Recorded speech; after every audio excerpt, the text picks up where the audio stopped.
I'm Jeff Ritter, National Director of Instruction for Nike Golf Schools and Junior Camps. Here's a little tip that's guaranteed to help your putting. When I was a kid, my father bought an instructional video called Ben Crenshaw's The Art of Putting. And of course, Ben Crenshaw is a two-time Masters champion, he's a Hall of Famer, he's one of the greatest putters to ever live. And the thing I loved about this video, in addition to the instructional content, was the production value behind it. They were very good at creating excitement, setting the stage for all the great content that was to come. And where the video starts is on the 10th hole during the final round of the 1984 Masters. And in this situation, Crenshaw is standing there and he's looking over what must be a 100-foot putt. I mean, this whole thing is a country mile. And the producers did a really good job of setting the stage. So what was happening was the crowd was sort of in that low rumble where they're kind of talking to each other and they settle into silence.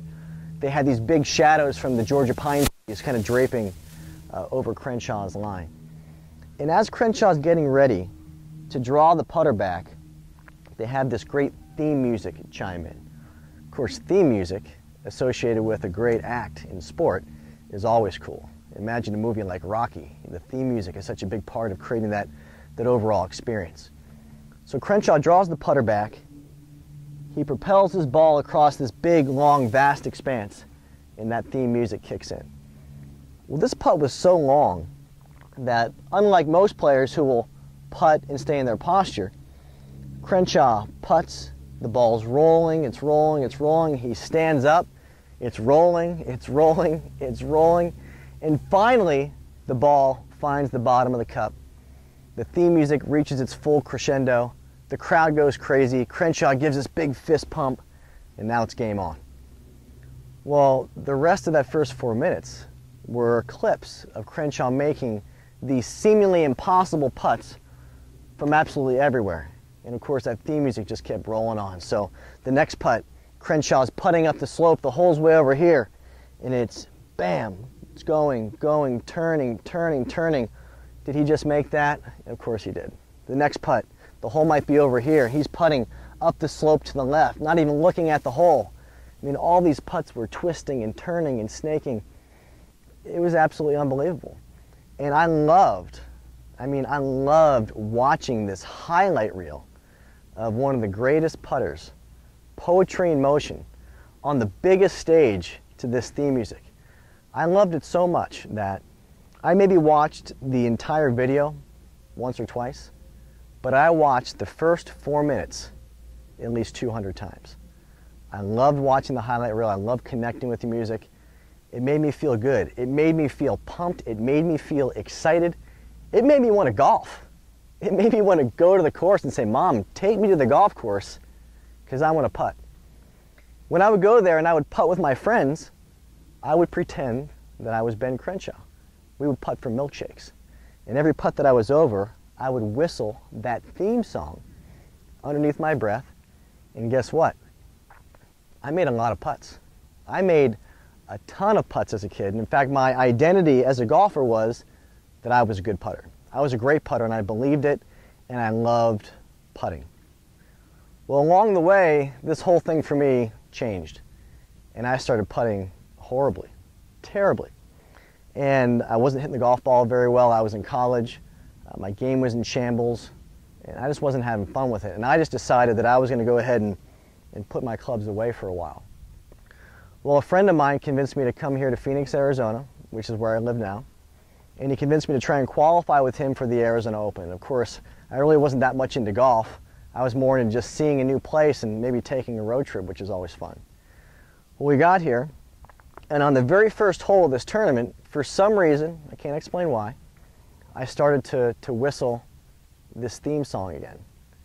And I whistled it over every shot. I whistled it over every putt. And by round's end, I'd finished my 18 holes with only 21 putts. It was by far the greatest putting round I've ever had in my entire life. And in fact, my playing partners were saying, that was unbelievable. I've never seen anything like that before. And then the other playing partner would say, seen it? I've never even heard of anything like that before. I made everything from everywhere I could not miss. And of course, I attribute my success to that day to my little magical putting secret, being able to whistle this song. Well, I must not have a very good memory, because guess what happened again? I forgot my secret, and once again, my putting game was in shambles. And this time I was a golf instructor here in town. Arizona State University is where I was stationed. And the Arizona State University men's and women's golf team, they had someone named Chris Doris working with them. And Chris Doris was a performance coach, a sports psychologist, if you will. And what he was preaching was this formula, which was think, feel, do. So in essence, you have a thought. That thought becomes a feeling. That feeling becomes an action, and then those actions turn into results. So if you have a positive thought, you create a positive mood. If you have a positive mood, you unlock your best swings, your best putting strokes more often. And of course, then you start having the outcomes that you're looking for. So I started to reconnect with this idea, this think, feel, do, results.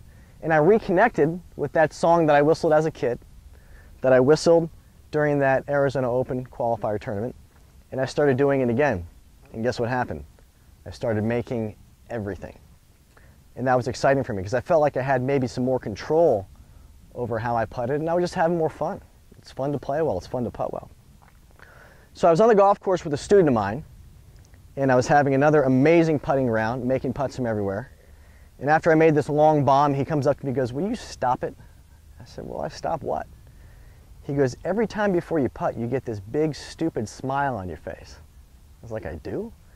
He goes, "Yeah, every time before you draw that putter back, you look at the hole, you get a big smile, and then you make it again." And for me, that's when this whole thing came full circle. What I realized was that when I whistle that song, I think about golf as a kid. I think about how much fun I have. I think about how much I love the game. I think about how lucky I am to not only play this game, but to also teach this game to other people and help them have more fun as well. So I have a thought that's based on this song, which is my trigger, that creates a mood, which is I feel amazing, and when I feel amazing, I make my best strokes, and that's when I make a lot of putts. So I started thinking about the things that happened to me in my putting game, and I practiced my putting a lot. I practiced really hard, and I practiced trying to find a perfect path and perfect face angle. I had every training aid available, putting tracks and the works. And I just kept getting worse and worse and worse. And then I started thinking about this Crenshaw video. And what he said in that video was, putting is an art, not a science. You know, putting is an artistic expression based on judgment and feel and attitude, being able to find the right line, the right speed. And all great putters have one belief. They believe that they are great putters. So thinking about all the work that I put into my stroke, and I knew I had a good stroke, it looked good, put it on video, it looked fine, nothing crazy was going on with it, but I didn't make putts. And then all of a sudden I start whistling this song, and I start changing the way that I feel, getting excited about putting, getting excited about making putts, and I start making them from everywhere. And that's when I realized that, for me, it's not the stroke, but rather the attitude behind it that counts the most. And when you look at putters on the PGA Tour or the LPGA Tour, they all have great looking strokes. But that's not the way that it always was. And in this Crenshaw video, he also showed clips of great putters throughout history that had looping strokes and little short punchy popping strokes, making putts from everywhere, winning tournaments, winning majors. So to me, putting is an art. And to be artistic with your expression, you have to have the right attitude. And you have to have a trigger or a thought process that creates a thought, a feeling, an action, and results based on high-level vibrational moods. So the tip is, the next time you go out and you putt, think about the fact that you are a great putter. Get excited about being at the golf course. Think of things that make you feel pumped. Create that mood that unlocks your best strokes. And I guarantee if you think about the attitude behind it versus the how-to, you're going to putt a heck of a lot better. This summer, join me and my staff of dedicated junior golf leaders in beautiful Pebble Beach, California for Nike Junior Golf 2012. For more information, call 1-800-NIKE-CAMP or visit ussportscamps.com/golf today.